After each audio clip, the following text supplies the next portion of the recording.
He is only 21 years old. Barely 21 years old at that. It has only been since April. A newly minted 21-year-old Carlos Alcaraz has now scaled the mountain at 3 of the 4 biggest venues in tennis. What can you say?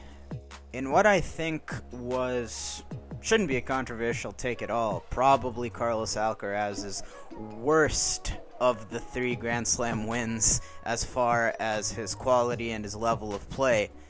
He has perhaps never been more impressive than he was the final weekend of Roland Garros this year in 2024. Arguably, of course. I would still argue Wimbledon last year. It's going to take a lot for me to knock Wimbledon last year off that perch. But nonetheless, a year ago, I would say that up through the semifinals, he was the most impressive player with the most standout performance through the course of that tournament. And yet, he had to swallow, a pill of adversity, a learning lesson famously with handling the occasion and the jitters that come with being at the back end of these tournaments against the best guys in the world. And of course, no worse player to have that kind of thing flare up against Novak Djokovic in a big match best of 5. And, lo and behold, a couple weeks later, he took his medicine and beat that same Djokovic in the Wimbledon final. But in this tournament, again, a lot of the same cramping issues seem to resurface for Alcaraz. And I say the same as last year because I do think these are nerve-related cramps that happened to him, more so at least on the mental side and the stress of it all than actual stamina issues. The only time I've seen Alcaraz, start to cramp up on account of something more physical, I think was at the end in the tiebreak of the Cincinnati final last year. Otherwise, it does seem like you see the more human aspect of this seemingly indestructible, alien talent of an athlete with how he manages nerves, because people like me who, we watched the back end of the 2000s, 2010s, watched through peak Big Three era, and I think you can really start to take it for granted how easy they made it look, in the biggest of matches. Time after time, they almost always delivered, and you didn't see these types of violent momentum shifts really on the back of nerves more than anything else. And I say that, pointing to the obvious, his first Grand Slam title was, I think, the most time spent on court to win a slam, and everybody knows about the 3 straight 5-setters into the final. And really, you saw the exploits again today. He was, physically worn down. I think by the end of today's match, he did have some really weary-looking misses as early as, mid-4th set. But ultimately, just huge that he was able to manage it. The cramps were not debilitating like a year ago, and he never was deterred by what could look like a perilous situation at times in both of his last 2 matches, as well as the fact that he might have felt like he was up against the clock before, fatigue really kicked in. But yeah, as usual, completely unfazed by it, and more importantly, it's enough spent on, the mental side of things and how much he's matured in the last year so quickly since really the first setback of his young career as a top player last year at Roland Garros. We've been known that he's made of the right stuff mentally. He has, put that on full display in his very young career so far.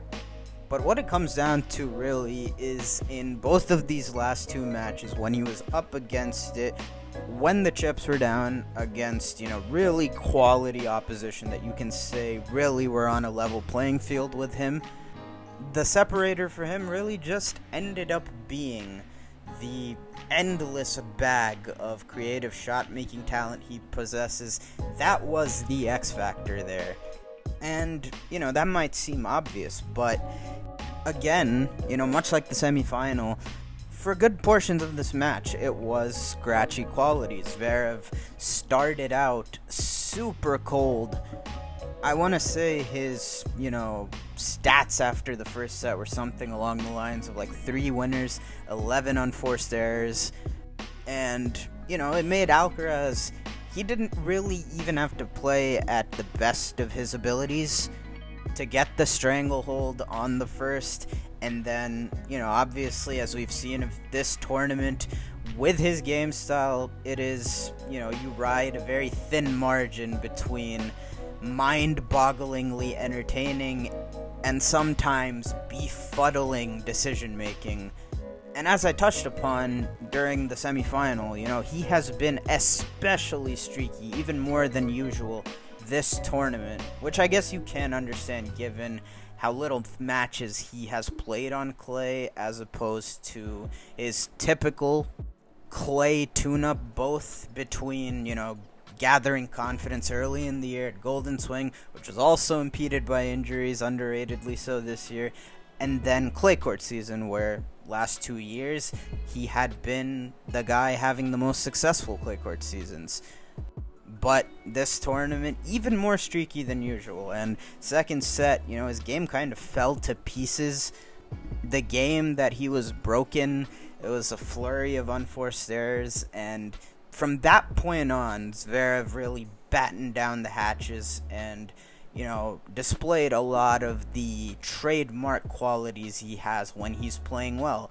And if you've noticed in big matches, that's typically not conducive to great tennis to watch. That's just how it is. Zverev seems to be in his sweet spot when he drags his opponents into the trenches.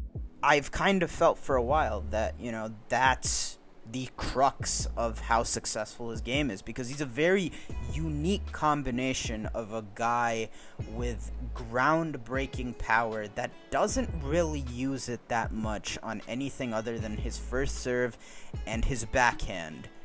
But at the same time, he is, someone that is prone to being comfortable in passivity, and that works for him, both on account of the fact that he has one of the all-time great backhands and just his build. He is one of the all-time great big man movers. I would only put Medvedev over him, and that's only on a hard court, really. But point being, he's so tall, he's so lanky, his serve is huge, but, in neutral, it's so hard to be able to hit through him. He excels on pace absorption. And really, there is no hitting through him. You hit the ball harder and harder, he loves that. He just kind of backboards it right back, and usually that's going to create mistakes, or eventually you are going to be worn down. That's just how it works against a well-playing Sasha Zverev. And so when he's playing well, there's very few guys with the skill set at their disposal to be able to deal with that. It's going to be a struggle. It's going to be ugly. We've seen this with Zverev and some of his best results, even against, a still very well playing older big three when he got to face them. And that's why, while in the moment I was thinking through really the first 4 sets that, this one feels like it might be giving US Open 2020 a little bit of a run for its money.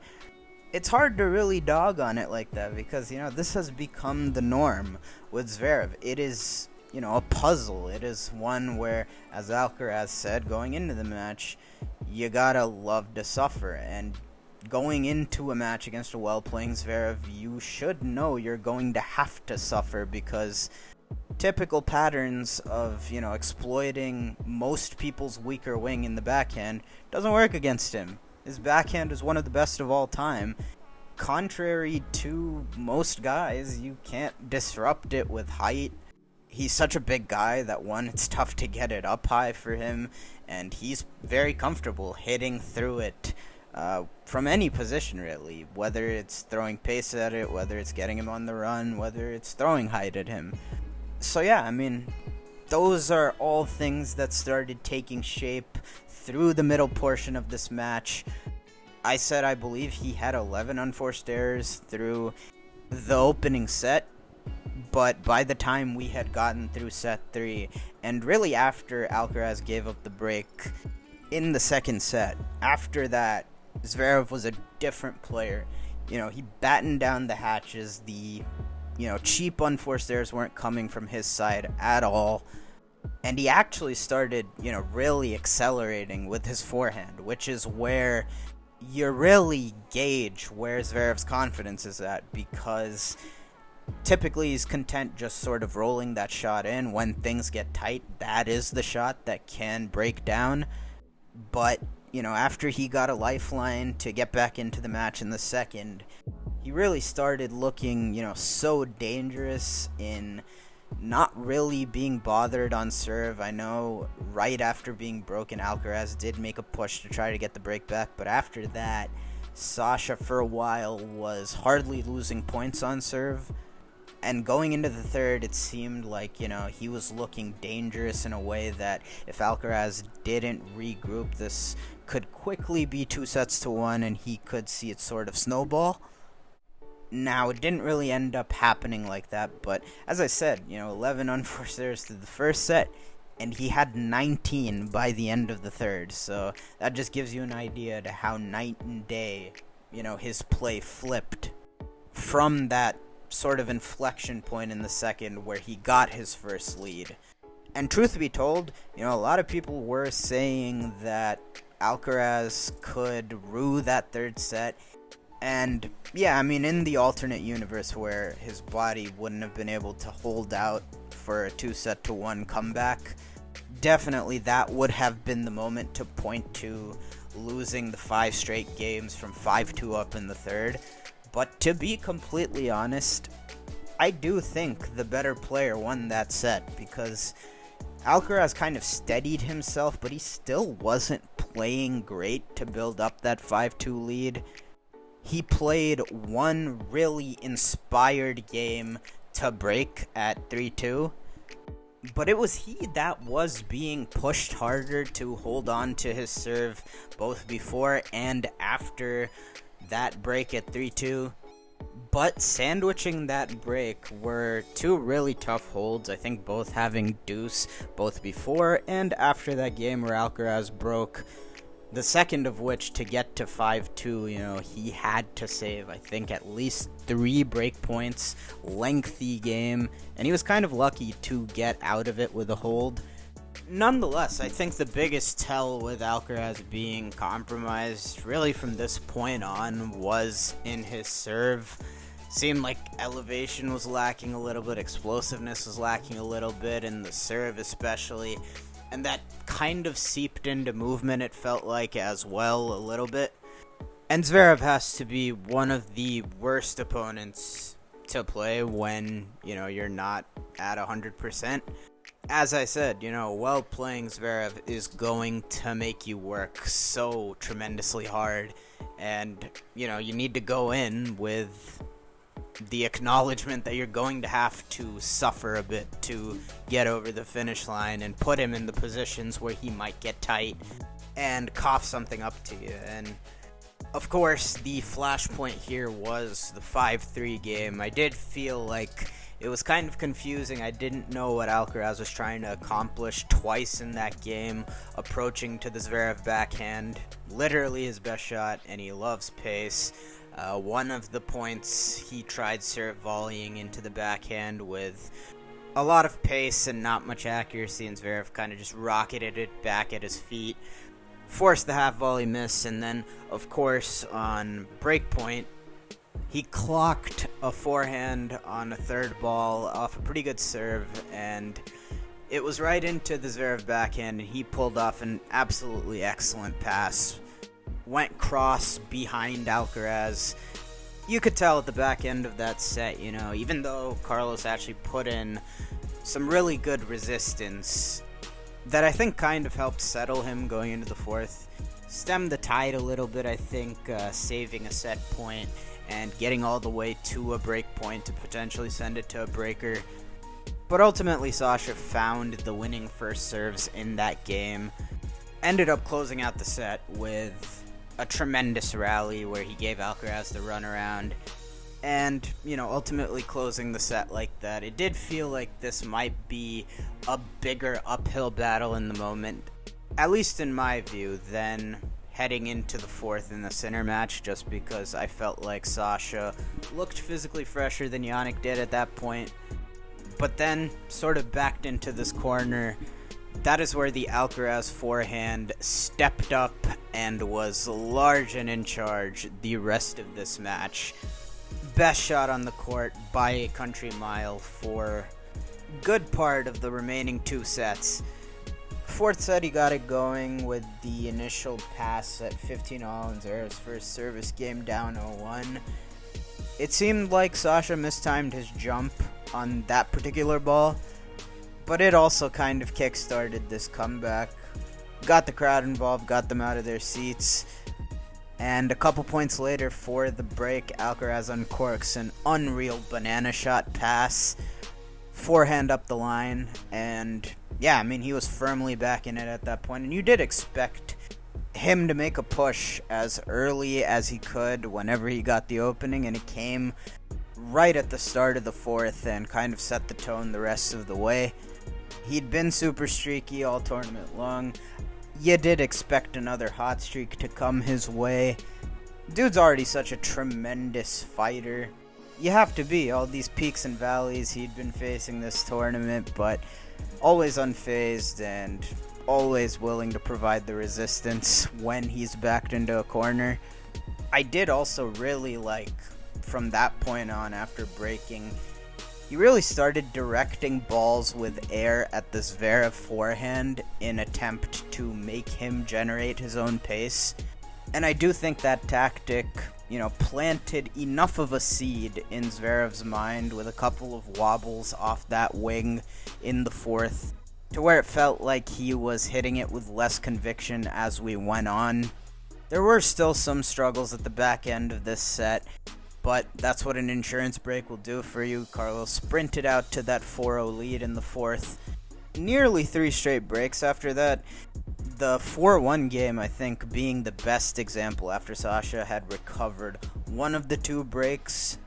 I think that was the best example of the impact that, Alcaraz starting to make Zverev be more proactive with the forehand. This is the best example of that because handful of forehand unforced errors in this game. Really bad game played by Sasha to give the break right back.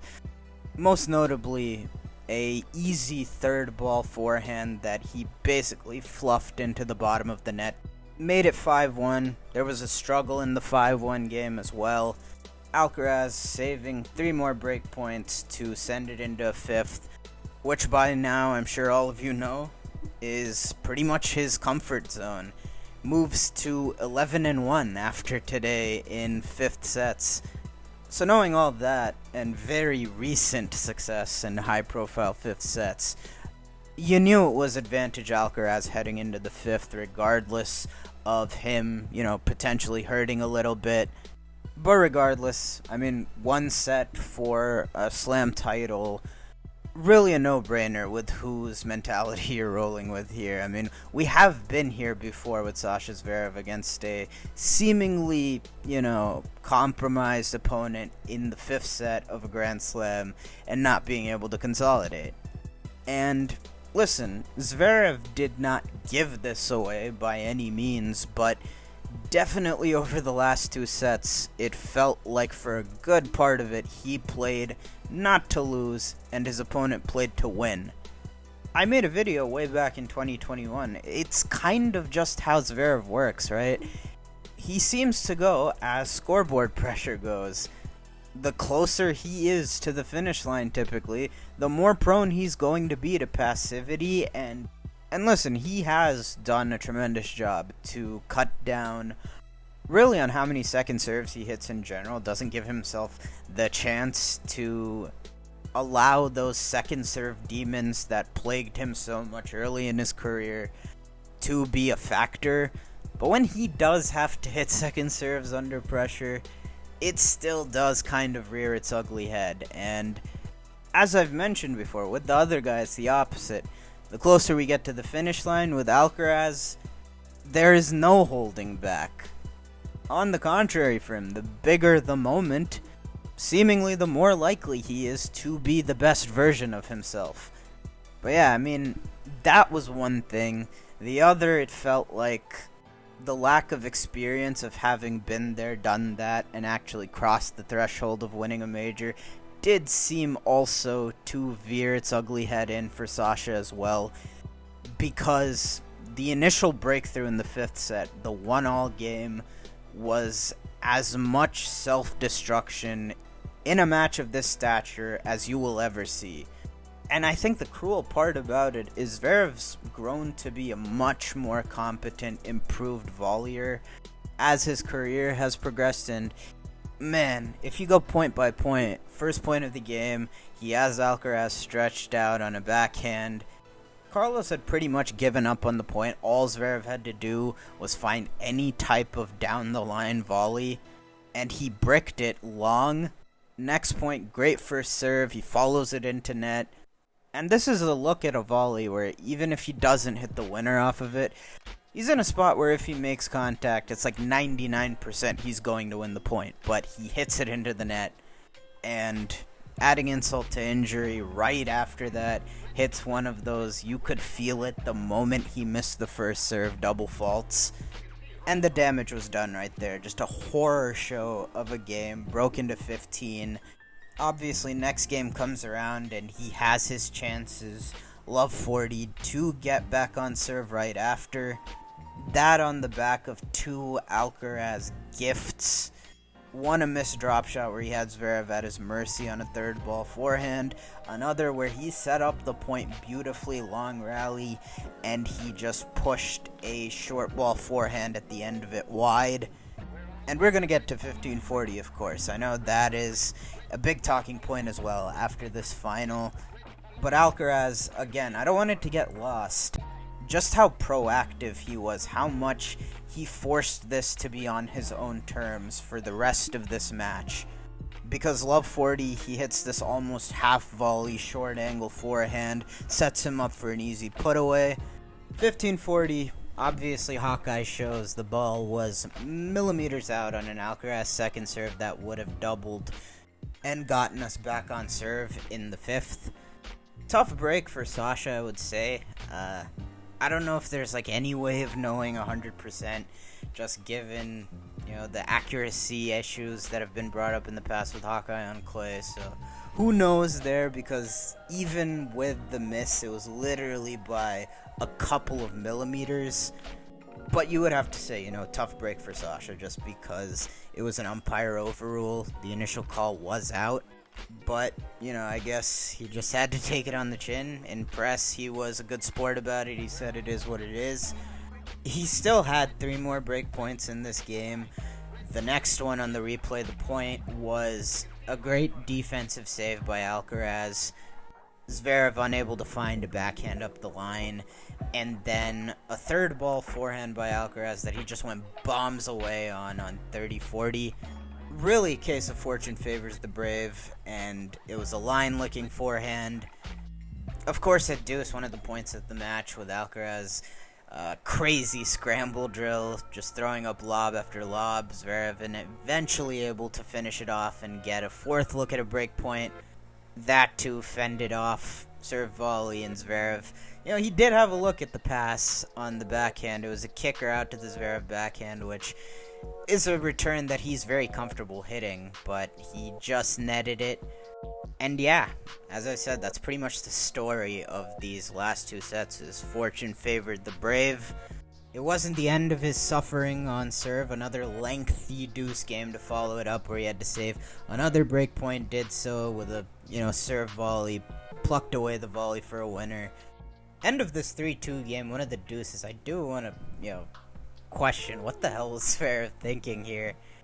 Genuinely, if you were doing a shot for every time Alexander Zverev wrongly disputed a call during this French Open, you'd actually be dead, because the amount of wrong marks pointed to, and then sort of out of thin air just blaming his surroundings for this miss at 3-2 deuce because Alcaraz hesitated a little bit with the return that was close to being out. And yeah, I don't know if he was in his head at that point, but it was just all over the place. But anyways, Alcaraz getting out of that second tussle service game of the set, that pretty much activated the afterburners because title in sight after that, he just went nuclear in the 2-4 game. It went forehand winner for love 15, shot of the match at love 30, pretty much the backbreaker. I mean, he hit that shot and you knew it was over. Just utterly absurd skill, albeit it clipped the net, but just one of those shots that oozes talent, and that was all she wrote. That was the backbreaker. Just a slice of genius, and yeah, that's another notch on the Alcaraz belt. Plenty nifty with the slice. Actually did a pretty good job with the slice when he hit it of sort of disrupting the typically automatic dominance of the cross-court backhand from Zverev. It really is just a matter of what can't this guy do. 5-2, he served the title out with ease. And yeah, as I mentioned earlier, with how much it seems that he values Roland Garros, his coach, Juan Carlos Ferrero, former champion here, and really what this event means to the Spaniards, definitely had to feel good to get this monkey off the back. Always an anxiety-provoking experience for someone doing something this momentous for the first time, but he does it. He overcomes as challenging a draw as you could offer this year given the circumstances. He overcomes his own health issues as far back as February during the Golden Swing, to then, of course, European clay court swing not being able to participate in any of the events at 100%, the one that he did, clearly limited in Madrid. He comes in short on match play, overcomes, as a result, not only his opponents, but wildly fluctuating play from his own racket, as well as his own nerves, manifesting themselves mentally and physically. And it makes you think, the guy wins a slam title with such a difficult draw, I think playing well below his optimal level, and that's what the greats tend to do. Plenty of guys have S-tier ceilings, but so often, it goes overlooked how important it is to raise your floor and still be able to win and win big without your best stuff. He's a genius, man. I mean, 21 years old, and he's been getting all these superlatives of youngest to do this, youngest to do that, or among the youngest with some of the all-time great prodigies at such a young age. And he's been carrying that since he was like 18, to the point where he set the bar so high for himself so early that certain people actually were like disappointed in the last year he's had since Wimbledon, that he was in quote-unquote a slump, where instead of every event he enters, it was finals and titles. It was like quarters at worst, semis, and even in there, still winning a Masters 1000 at Indian Wells. I kind of touched on it last video where I said I don't think he's really gotten the chance yet to try and get his season off the ground.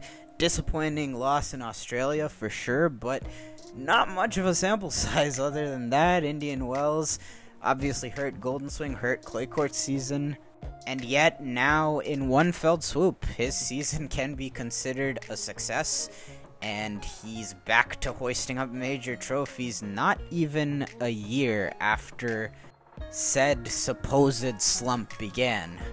And what's crazy is that, he's been setting this pace for himself since he was 18, and the pace hasn't slowed down here at 21. He's in a spot now with 3 legs down in the career Grand Slam. Obviously, with today's result, he becomes the youngest male to win on all 3 surfaces. But now he's in a spot where Australia's the last box to check, and at barely over 21 years of age, he's going to have till the 2027 Australian Open to break Rafa Nadal's record for youngest to complete the career slam. It's just ludicrous stuff. We're running out of adjectives at this point. He's just a special player. genius of the highest order. And moving forward now with, all of us know how much better he's capable of playing. Sky is the limit.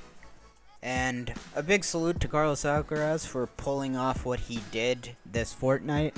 And of course, a hearty congratulations to all his fans across the globe. All in all, really weird Roland Garros, I'll say, but as always, a lot of fun. I enjoyed it. And now, on to grass.